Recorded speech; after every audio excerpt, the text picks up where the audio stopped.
And welcome everyone to week 3 of Mindful Wellbeing. Good to see everyone, and I hope you're doing well. And then, as I said, in a moment, I do want to ask you how things are going with last week's practice, which included the body scan or mindful movement. And then the informal practice was to be aware and how you process pleasant events. But before we do that, again, we will be focusing this week on stress. And so this kind of really gets into the meat of some of what we're talking about, and especially in terms of dealing with the COVID pandemic and the uncertainty and the difficult thoughts and emotions that brings up. And I've decided to alter the usual format that I have, so that next week, I'm also going to be talking a little bit more about stress as it relates to COVID. In particular, we're going to be talking about something called VUCA. V is volatility, U is uncertainty, the C is, what's the C? I'm forgetting. I don't have it in front of me. And forgetting the A as well. But anyway, it's good. It's a good acronym, and you'll get more on that next week. But it really explains how these conditions really erode our attention. And really, that's what we're doing with mindful training, is we're training our attention so that we have a bit more control over it. And one way to do that is with the 3-minute breathing space. And so that's going to be our first quick practice today. So 3-minute breathing space, just sit in a comfortable position. We'll get right into it, just as a way to kind of bring ourselves into the here and now. So sitting any way you like, pretty much, and just becoming aware of how things are in this moment, by adopting a posture that's comfortable, whether you're sitting or standing. If possible, close your eyes, but if you want to keep them slightly open, that's okay. And bringing your awareness to your inner experience and acknowledging it, and ask yourself, what is my experience right now?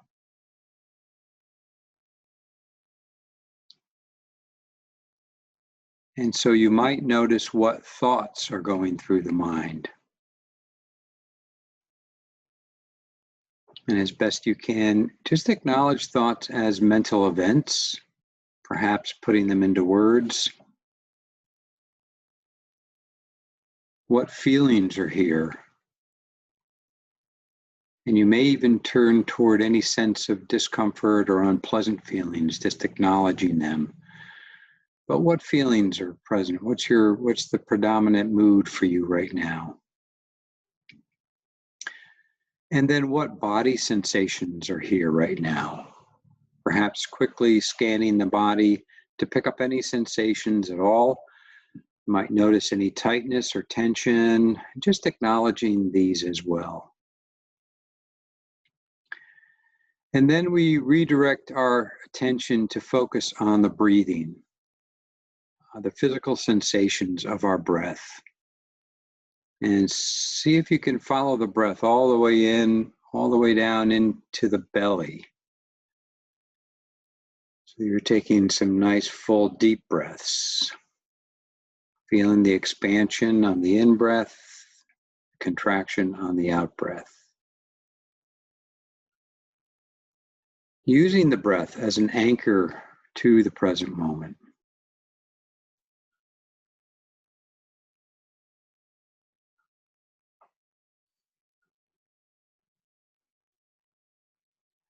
Now expand your field of awareness around the breathing so that it includes a sense of the body as a whole, your posture, facial expression, just being aware of your whole body in the moment. And if you do become aware of any sensations of discomfort or tension, you can take your awareness there by breathing into them on the in-breath, and then breathe out from those sensations, softening and opening with the out-breath. And then as best you can, bring this expanded awareness to the next moments of your day. And that completes the 3-minute breathing space. So you can open your eyes. And so that's a great way to center yourself, bring yourself to the here and now, really checking in with sort of the internal weather. And that'll actually be part of the practices this week. To do that in response to a stressor, but also just to simply do that so that you get used to the practice. And I'll have that. You'll see that'll be in the slide. So don't worry about having to memorize the steps. It's pretty simple.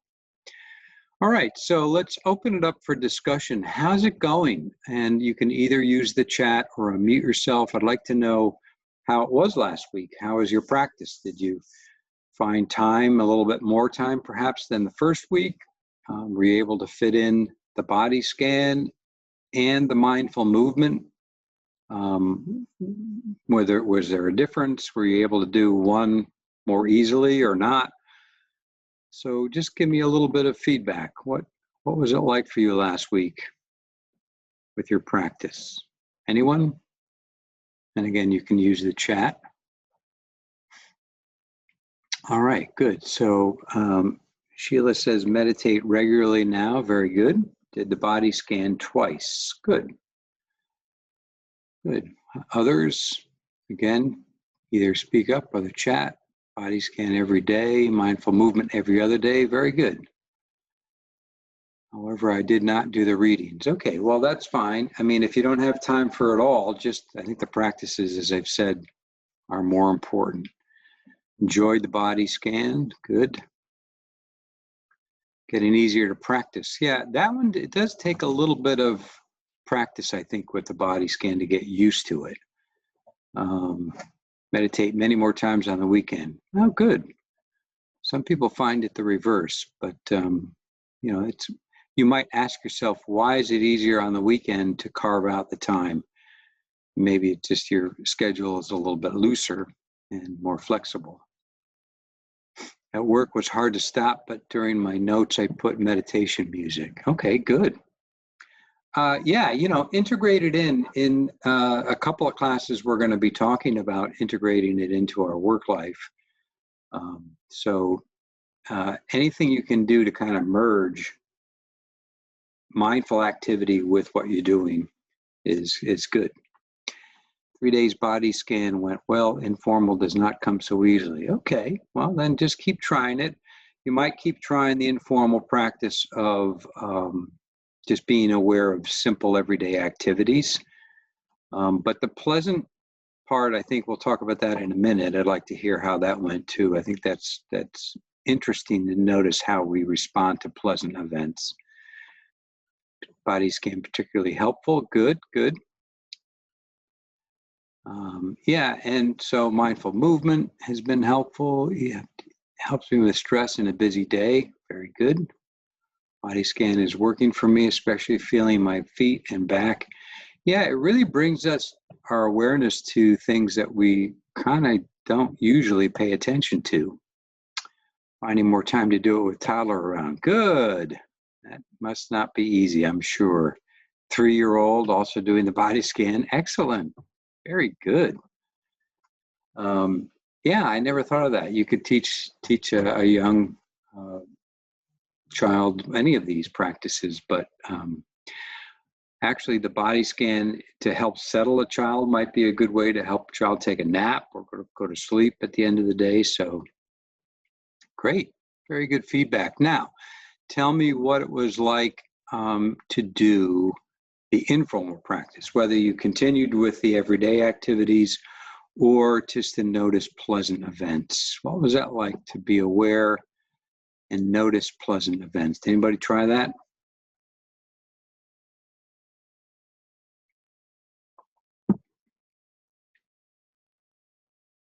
Again, you can use the chat feature. It is something I find that you kind of have to make yourself do. Yeah, you had to make a conscious effort to identify them. It just took the words right out of my mouth. This coming week, as I mentioned, we're going to be focusing on unpleasant events.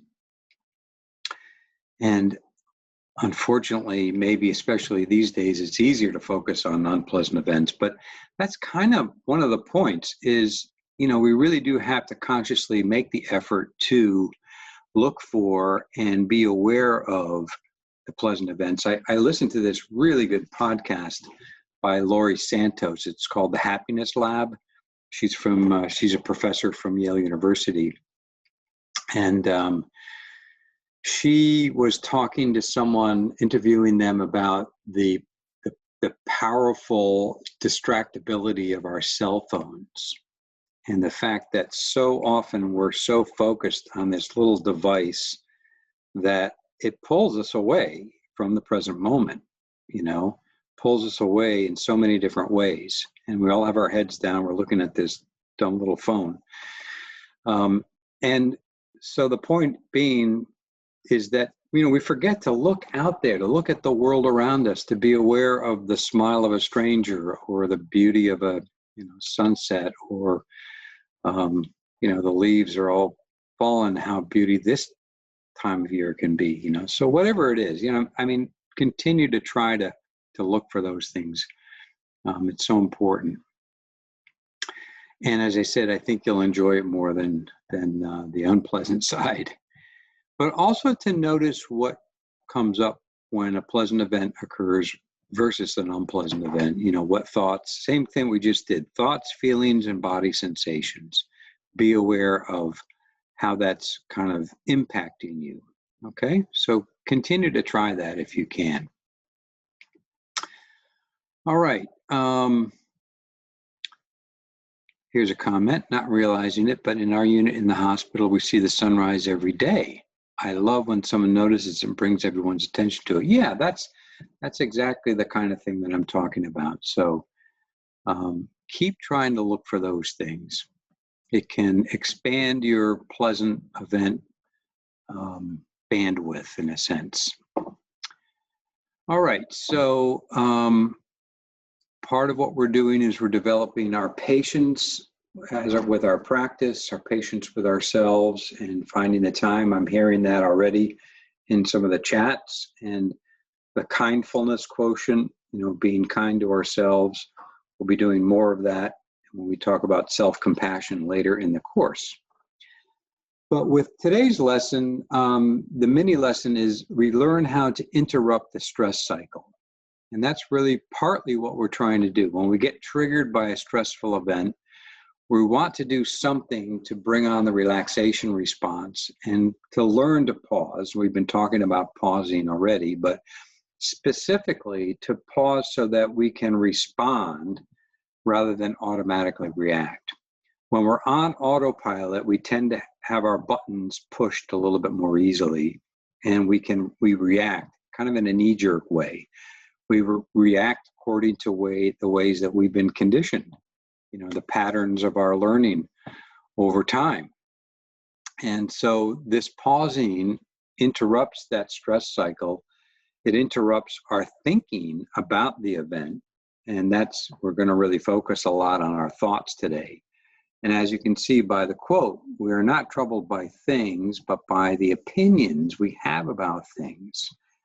That's by Epictetus. And so if you think about it, when something stressful happens, and this is kind of why we look for unpleasant events, what comes up in our thought process? Oftentimes we're making it worse, or we're adding on to it by the story or the narrative that we're telling ourselves about that event.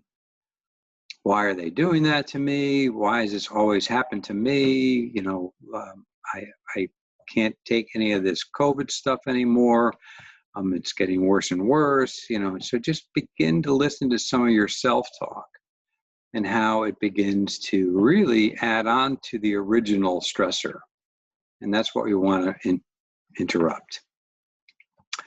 So here's a quick little stress test right off the bat. So there's going to be a picture in the next slide. And in this case study they did on stress levels, you're going to see two identical dolphins jumping out of the water.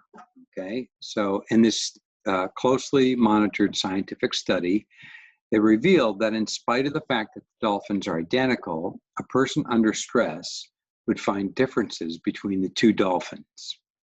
And the more differences you find between the dolphins, the more stress you're experiencing. Okay, so I'm going to flip it to the next slide. You ready? Pay attention now. I know, it's kind of dumb. And the whole point of this is simply to kind of remember that it's about our perspective on things and to try to keep it lighthearted. So often we kind of get wrapped up into the injustice of things or the way things should be or must be, and it gets to be very heavy. So first lesson is kind of see if you can keep things kind of on the light side. And then also to really harness your relaxation techniques. Now, we're not going to talk too much about this because there just isn't time, but even simple deep breathing. And when you do deep breathing, remember to let your out breath be longer than your in breath. That really stimulates the relaxation response in the parasympathetic part of the nervous system. But any of these things, I just put a few up here as examples, the movement again, yoga, tai chi, stretching. Progressive muscle relaxation can be very relaxing. That's where you tense a muscle group and you go through your body systematically, like a body scan. But instead of just the body scan and being aware of the parts, you tense the muscle groups for a few seconds and then relax them. And then you go through the whole body. And that's a great way to kind of relax. Guided imagery could be bringing up an image of a very peaceful, serene spot and really painting the picture and putting yourself in that place so that you can really benefit from the imagination of it. Now, there are meditations on this. You can certainly look for them in some of the apps and, just really use your imagination. I mean, that's really what it comes down to. There are a couple of quick relaxation techniques you can do on the job. So again, these are ways to interrupt that stress cycle and to do what you can when you notice a stressor and when you notice your things are getting, a little bit heavy, to try to do something that relaxes you. Okay. And it's hard because we get really busy and it's hard to make those pauses, but that's really what the pause is all about. So continue trying to do that as best you can. So a couple things that I want to introduce you to today are stop and rain, and I'll explain those in a moment. But I also want to reference another one of the attitude videos by Jon Kabat-Zinn. It's called Non-Striving. And I'm not going to show it, but if you get a chance, you might want to watch it. But basically, he makes the point that, in our culture, we're so achievement-oriented. And we're always striving. We're trying to get somewhere else. We're rushing and we're really not paying attention to the present moment at all because of this striving, this need that we have to achieve. So the non-striving attitude is just trying to put that aside. It's really just trying to be with things as they are, rather than as we kind of wish they would be. It also brings up kind of a letting go. There's those other two attitudes of acceptance and letting go are related to this, but an important attitude. So if you find yourself even striving about your meditation practice, be careful of that, because it's not, as I said before, we're not trying to, or we're not striving to be master meditators. We're not striving to get someplace special.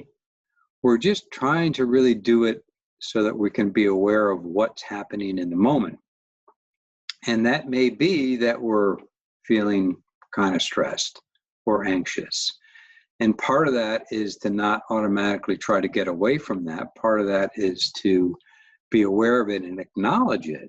And so if we're rushing to somewhere else, or we're not taking the time to acknowledge it, we're really not being able to be with it for a moment. So a couple ways that you can do this is with stop and rain and the 3-minute breathing space. So the 3-minute breathing space is a great practice. The stop is, before I move on to, let me just mention breaking the worry addiction. We're going to actually try this. It's a nice brief exercise. But here's the stop. And the stop is really just a shortened version of the 3-minute breathing space. So great way to pause when you're feeling stressed. Stop is a S, stop and take stock of when you feel stressed. Bring yourself to the present moment. What's going on right now? So like we did with before. Take a mindful breath, just at one deep, full mindful breath to anchor yourself in the present moment. And then open up and observe. Again, thoughts, what are you saying to yourself? Feelings, even if you're just noticing, liking, disliking, and then body sensations. What do you notice in the body? Maybe you notice when something happens, it creates some tightness in the shoulders or some upset stomach or whatever it might be. And then the P is simply to proceed on with new possibilities and continuing, if you can, without expectation, meeting the moment as it is. All right. So that's stop. So I want you to try that. That's one of the informal practices. Now, rain is a little bit different. And there's also, we'll see, no, it's not this one. I have it in one of the slides down a little bit further. There is an actual video on this that Tara Brock does, and you might want to watch that if you want to explain it, but rather if you want to hear her explanation. But it's really pretty simple, and the rain is so when something happens, and you might think of this as when something a little bit more upsetting happens, or when you notice yourself fretting or obsessing or ruminating about something, about maybe what somebody did something that impacted you and hurt you, or by a condition, we have plenty of them now in the COVID world, might be related to Thanksgiving and all things that we're having trouble that we can't do and that we're limited by. So here's the practice. First, simply the R is to simply recognize what's happening. Same way as with the stop, to simply stop and recognize what's going on. And the A is, instead of, kind of trying to get away from it, which is our normal response, or to ignore it or to numb it, we just see if we can be with it and allow it to be just as it is. So if it's a difficult emotion, for example, to acknowledge it and say, okay, worry. I'm worried about this coming holiday. And just sort of notice what that's like for you.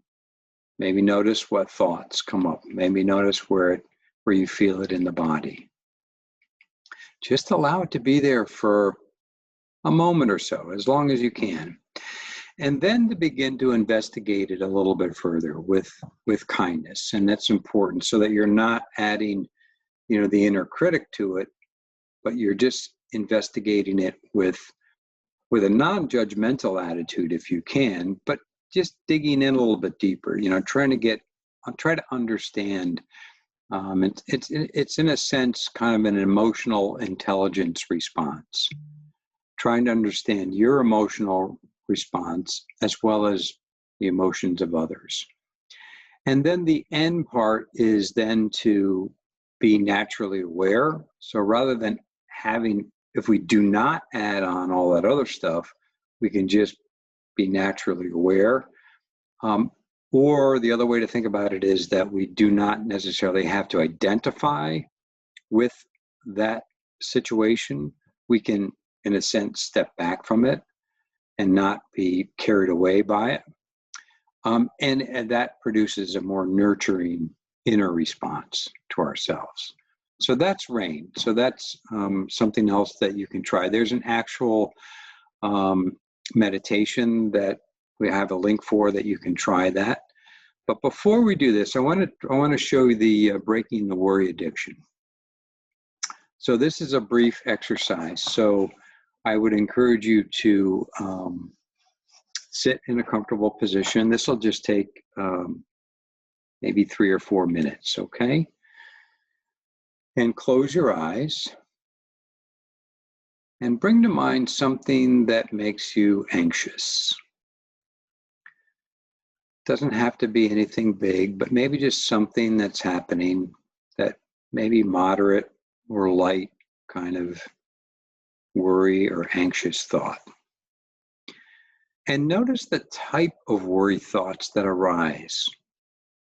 See if you can identify what those worry thoughts are about. They have to do with planning or rehearsing or trying to figure something out, or you might notice some type of judging that you're doing. They may take the form of a voice in your head or some visual images. And you might just mentally whisper to yourself, and just kind of noting it, fear thinking or worry thinking. Okay? And then bring your awareness below your neck and notice where you feel in your body, where you feel most vulnerable in a sense. You might sense pressure or tightness or heat or tension. You might check your throat, chest or neck or belly. It takes a little bit of courage and a willingness to do this. And you can always come back to the breath. So remember to breathe, letting your breath be long and slow. A couple of breaths can help here. And then sense what message might be most comforting. What does your anxious self most need to hear? What would you tell a family member or a good friend if you were calming or assuring them? Perhaps it's okay, I'm with you, or that's then and now is now, or you're fine in this moment. It might be helpful to place a hand on your heart as you do this, kind of offering a gesture of kindness to the vulnerability inside you. So just sending yourself a comforting, soothing message, whatever you need to hear in the moment. And then bring yourself slowly back to your surroundings. You can ground yourself, so feel your feet on the floor, feel the weight of your body in your chair, and just take a moment to notice what's changed, if anything. Okay? And then you can open your eyes. That's just sort of a quick practice. I'll attach this. There isn't a recording for this one, but I will attach it to the email, okay? Now, what if anxious thoughts return? And very often they do. I mean, that's part of the problem. It's kind of this, she calls it a worry addiction. And you can trust that each time you pause and go through this process, you're deconditioning your tendency to worry. So it takes some time, it takes some practice, but the outcome can be life-giving. So that's a good practice to try. Now, moving on, I want to talk a little bit about changing your mind about stress, and that the idea that a lot of it has to do with our thoughts and our beliefs, and that's why we're going to be looking more closely at thoughts. And in this TED Talk that Kelly McGonigal does, and you might want to watch this one. In fact, I would highly recommend you watch this link here. It's how to make stress your friend. She talks about a study that they do with 30,000 American adults. And she asks, they all get asked how much stress they have. And do they believe whether or not stress is harmful for your health? Now, most of us have been taught that stress is harmful to our health. So it's become an ingrained belief, all right? Now, 8 years later, or I guess it's an 8-year study with these 30,000 adults, they checked the mortality records. And they found that people with high levels of stress had something like a 40% greater chance of dying. So not very good news. But that was only true for those people who believed that stress was harmful to their health. It was not true for the people who did not believe that stress is harmful to their health. They had lower death rates. And in fact, she goes on to cite another part of the study where they looked at their cardiovascular profile. And so the people who did not believe that stress is harmful for your health had a better cardiovascular profile. It didn't affect their heart functioning. It didn't affect that whole thing with blood pressure. And, literally you can kind of have a heart attack from major stressors, right? So all I'm wanting you to do is think about how you view stress, how you might be adding on to the stress by what you're telling yourself.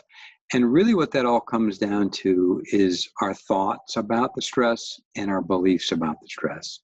So I want you to kind of challenge that in a sense. I want you to be thinking about those beliefs that you have. And so as we look at this quote, two quotes by William James, the greatest weapon against stress is our ability to choose one thought over another.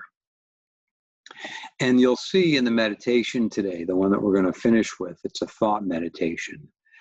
And you'll see how we can learn to view thoughts as mental events and not necessarily inextricably linked with who we are.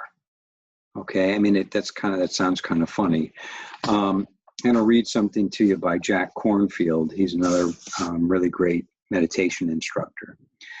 You might find yourself considering thinking as an adversary, the unwanted interruption to a good meditation. But this is a misunderstanding.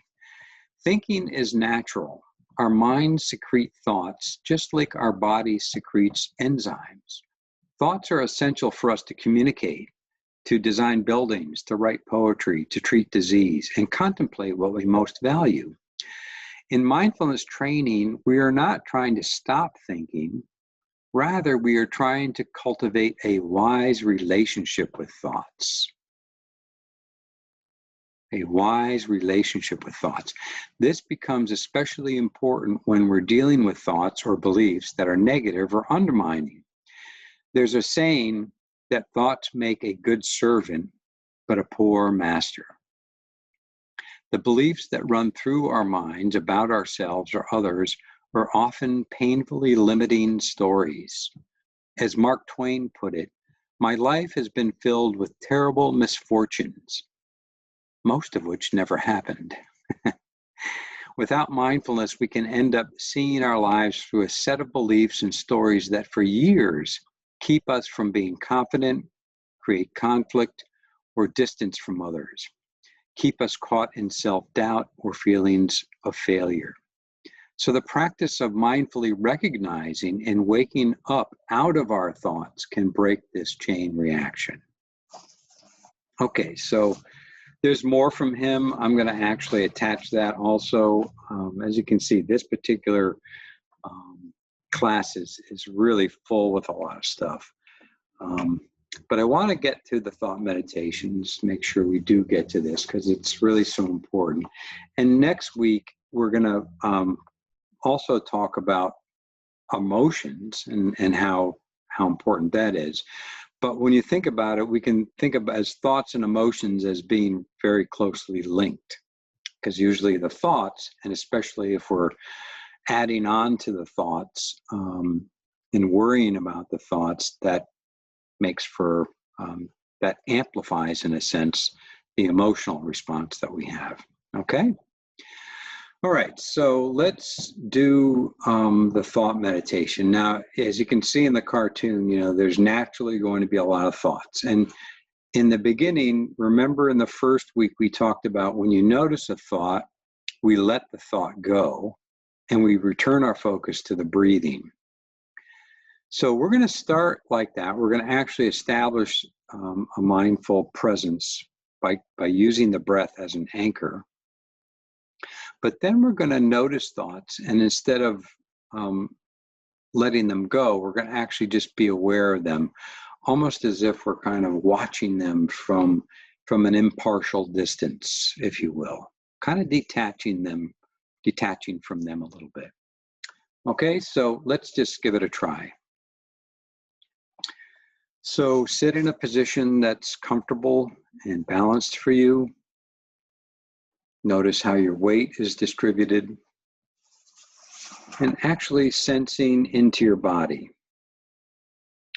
Feeling your feet, your legs, lower and upper body, your arms and shoulders and head. Closing the eyes. And when you're ready, bring awareness to your breath. Following each breath as it comes in and goes out. Letting the breath be just as it is, not trying to control it or regulate it in any way. Allowing it to flow easily and naturally with its own rhythm and pace.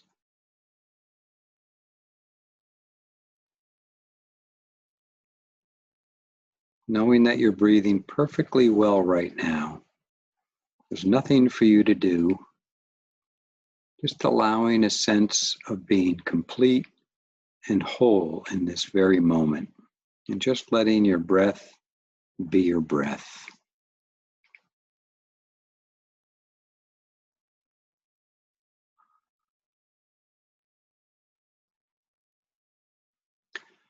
Now see what thoughts may be present right now. Allow yourself to notice thoughts arising as events in your mind.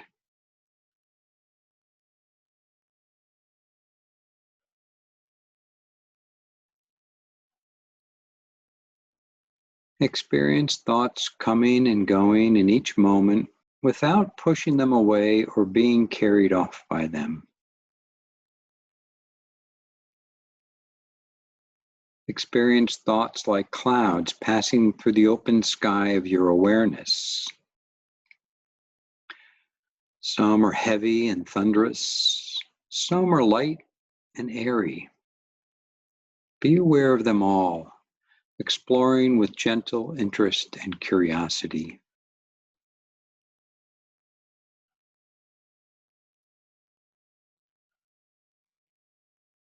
As before, you might mentally label thoughts. You notice a thought, maybe it's a thought that's more of a worry or a planning or a memory. Whatever it might be, you might try labeling what the thought was about. Or you can just simply label it as thinking when you notice thoughts coming and going.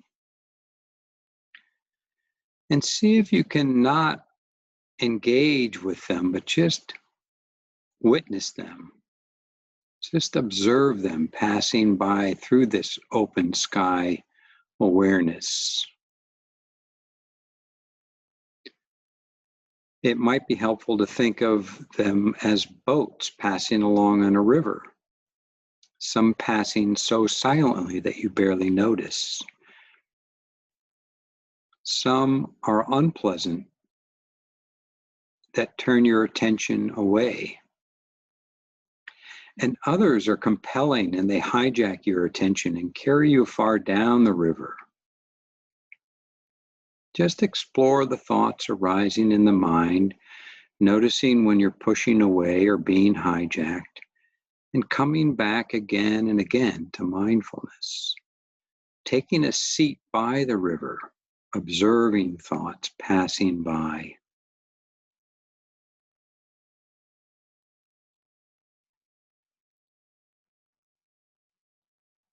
We can retrain our whole mental attitude by recognizing these patterns.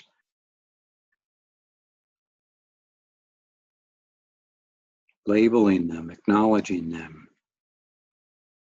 And we can remind ourselves that they're just visiting. They're not essentially who we are. We can't stop them. They just sort of pop up. But we can let them know, even if they return 1,000 times, that they're just visiting. And we don't have to invite them to move in.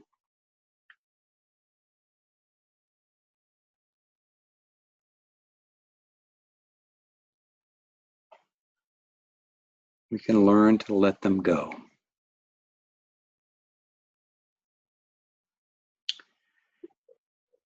And when you feel ready, you can slowly begin to rise out of the meditation, perhaps first coming back to your breathing for a few breaths.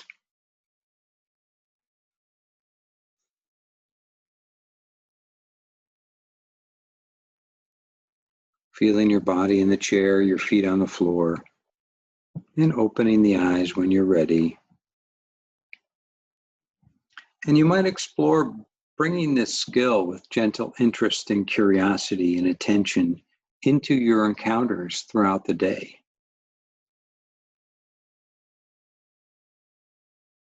What does it feel like? What thoughts are arising as events in the mind as you engage in different activities? Okay, so that's the thought meditation. There will be a link to that. There's a link right here. There's also a link in another slide, but what was that like? Use the chat feature. Maybe just give me a word or two about what that thought meditation was like for you before we close. And again, if you came in late, I also need you to just say that you're here, just so I can take attendance.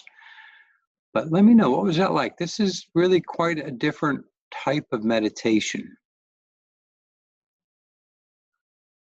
Very relaxing, good. Release, relaxing, good. Anything else?